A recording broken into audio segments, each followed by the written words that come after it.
Oh well, I'm just gonna leave it like this. Um, I realized it was not recording. It's supposed to stop every half an hour. I don't think it was half an hour. But so we're talking about, we are on December 13 at the Audubon Ballroom, December 13, 1964, and Malcolm presented the crowd with a delicious surprise. A statement of solidarity from Che Guevara, which Malcolm read aloud with pride. Dear brothers and sisters of Harlem, I will have liked to have been with you and Brother Babu, but the actual conditions are not good for this meeting.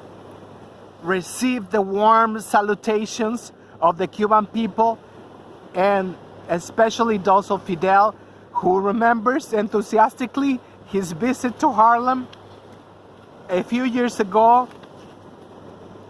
United, we will win. As the audience applauded, Malcolm relished the moment. The man Malcolm said was in no position anymore to tell blacks who we should applaud for and who we shouldn't applaud for. And you don't see any anti-Castro Cubans around here. We ate them up. Circumstantial evidence provided by James 67X suggested that Malcolm and Guevara briefly met that week in December, although this fly is starting to bite. There is no direct evidence Guevara's subsequent actions in 1965 can be accurately described as carrying out Malcolm's revolutionary agenda for the continent. The two men were kindred spirits politically, a bond revealed not only by the similarity of their worldviews, but by Guevara's subsequent travels. Days after his United Nations speech, Guevara flew to Africa and literally traced Malcolm's steps from Algiers. On January 8th, he was in Guinea, and from July 14th to the 24th, he visited Accra.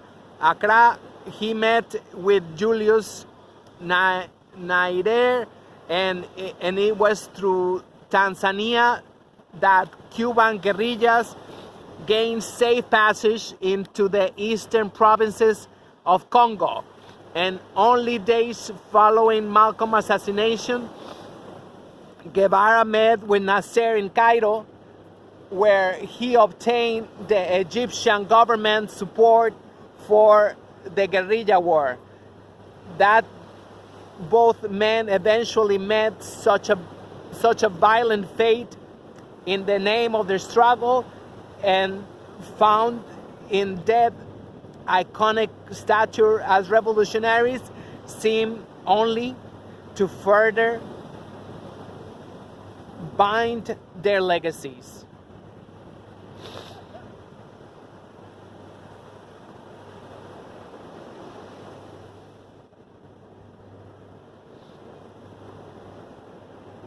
So, well, already it's been like an hour, so I'm gonna cut it off right here. I really believe that the passion, like they say, these kindred spirits, I think it really opened the eyes for Cuba, for Fidel Castro, to really seize the opportunities to liberate more countries in Africa. So what else I wrote? So these people who like, people who like say that about that, oh, it's like he was preaching love for non-black people. No, I mean, like, recently, Dr. Umar Johnson reminded us that, you know, African countries just gained their independence, you know, a few decades ago. So this is why, you know, a lot of times we forget that in the Americas. We forget that, and it's a very crucial piece of the puzzle. So yeah, I'm just leaving like this. Oh gosh, I just started it. I don't want to leave like just 5 minutes, but I don't know. Without looking at it, I'm just gonna tell you that, you know, one of the things that really don't add up is that Manning Marable, and I might be repeating myself in the next video, in the last video, will hopefully. This fly is very obsessed. I'm gonna have to get up. Sorry. So this so Manning Marable, he, for like 25 years, he was very, very sick. He needed a lung transplant, and he finally got the transplant, and it was very successful. So I really feel like people should be looking into his death, because it was not a suicide. I don't think somebody gonna commit suicide when they're finally healthy, because he said it in the last page of the book. That's what he said. He said it's like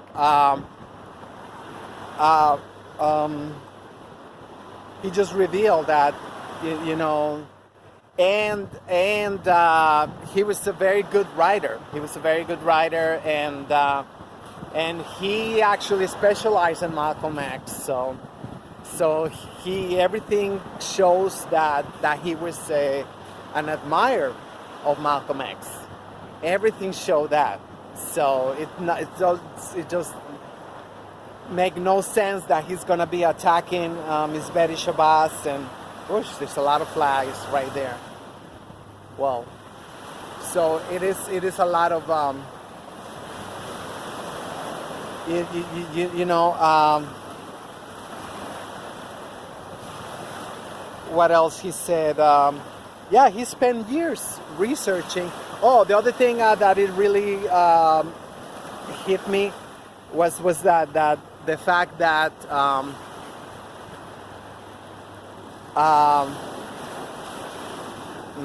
getting distracted because people are staring at me. I'm sorry. Oh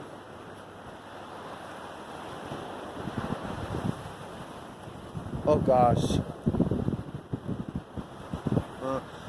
The autobiography of Malcolm X. He started the last chapter, which I don't even know what it's called. You know, that when he gives credits and stuff, you know. So he started that by saying that the autobiography was botched. The autobiography was written. I really don't know anything about writing, so I don't know what to tell you. But he recognized that the autobiography of Malcolm X was what's it called? You know, it just, that's what actually got him to write the book, because he says some things. I mean, I might even have to read it in another video, in the last video. I might just read it because I really don't know how to express that. Obviously, so he saw that there's the sequence and the way that, so he did not say that there's 3 chapters missing. So, but I'm sure he knew that 3 chapters are missing. So it's really weird, that book. Why wouldn't he say that 3 chapters are missing? Why wouldn't he say that? And the last thing I want to talk about, which is really, really spooky and freaky, is that Farrakhan, he got the house. He got the Kew Garden house. So, can you imagine? Which tell me that he was obsessed with Malcolm. It sounds more to me like a sick obsession with Malcolm, because remember that Malcolm was the one who saw potential in him. He didn't, the NOI did not want Farrakhan because he was a musician, and they cannot do that. So actually Malcolm took his time, and for whatever reason, I don't know, because they're both light skinned, I don't know. So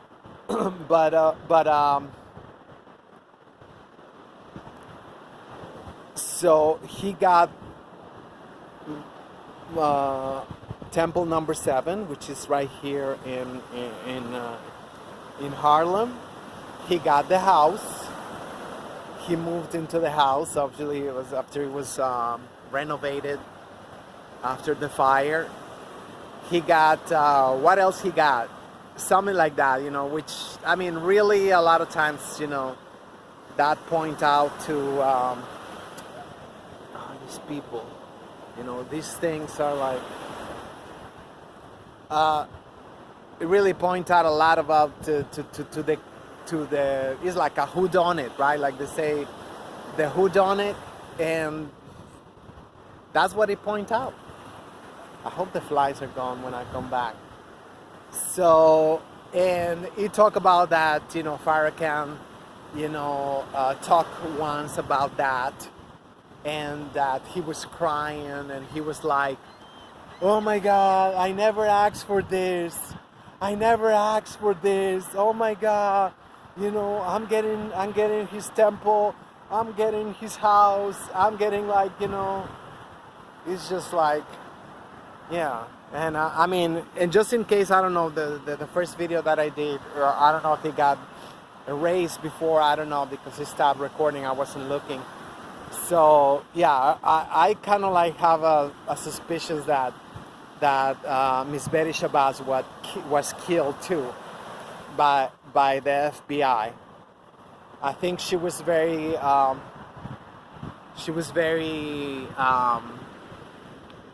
determined to find out, and to continue expressing her rage, and she I think she became fixated, like she said the same day, February 21st, 1965, at the Audubon Ballroom. They killed my husband. And and she kept saying that throughout her life. And it's very suspicious that she was the only one who got those burns, according to this report. This writing. I don't know. I don't know anything about Miss Betty Shabazz's death, except that she died from the fire, from the burns. She was in excruciating pain, which is kind of ironic, because the Honorable Malcolm X was in several house fires, and he came out. So yeah, and I also said in the first video, I don't know if they got deleted, how he said that Miss Ileasa Shabazz defended Rudy Giuliani when he got hackled, at the big church over there by the Riverside Church, and I really feel like the whole family is just devastated, and they're terrorized. To this day, I really believe they continue to be monitored, they continue to be spied on, they continue to it was just a lot of, like I say, a lot of people getting killed at that time, and it was like whatever, like closing the gap or whatever they call it, you know, not living strings. So whew, it is a lot. It is a lot, you know. I'm glad I finished the book. I didn't know it was gonna be. It's all about the sources, you know. It's a lot of pages with the sources. And the last page that he said, where he talked about himself, the writer, but he never say how he felt about Malcolm. I mean, he really don't have to.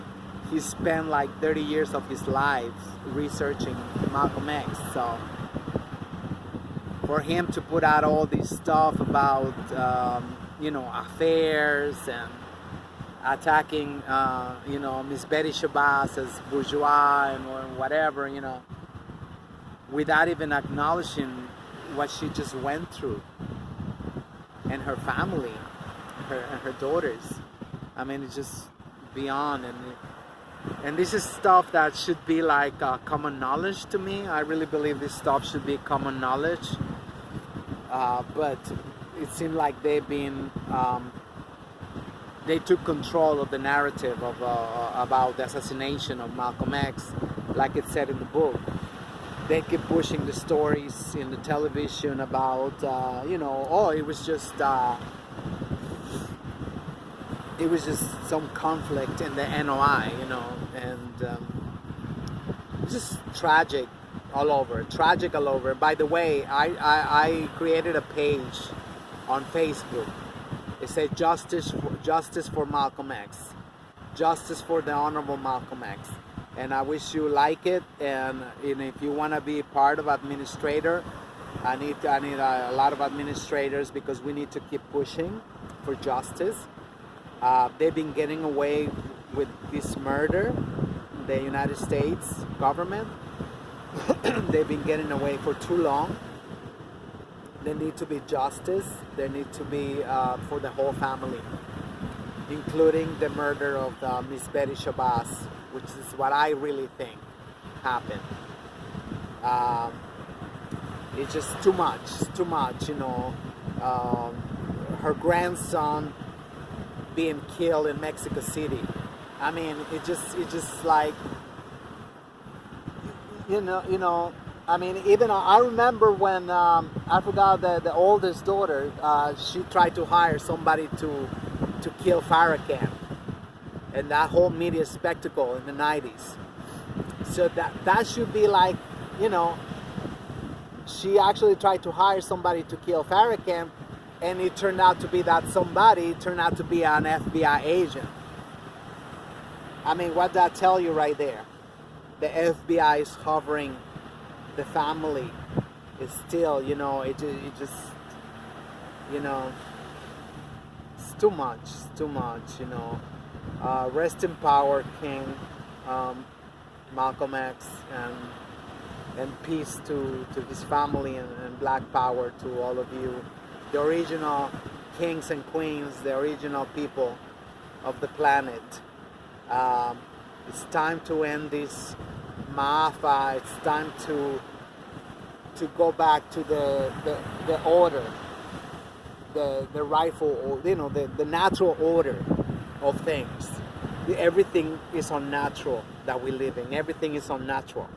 Everything is artificial. You know, it just, the proof is that we destroy the planet already. It's destroyed. It's destroyed already. I mean, you know, burning, the Amazon's burning for more than 2 weeks. Uncontrollable burning. You know, the last lung, that was 20% of the oxygen. So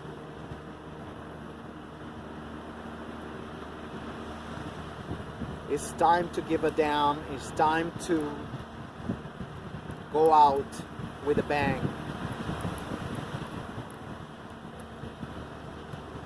Thank you for watching.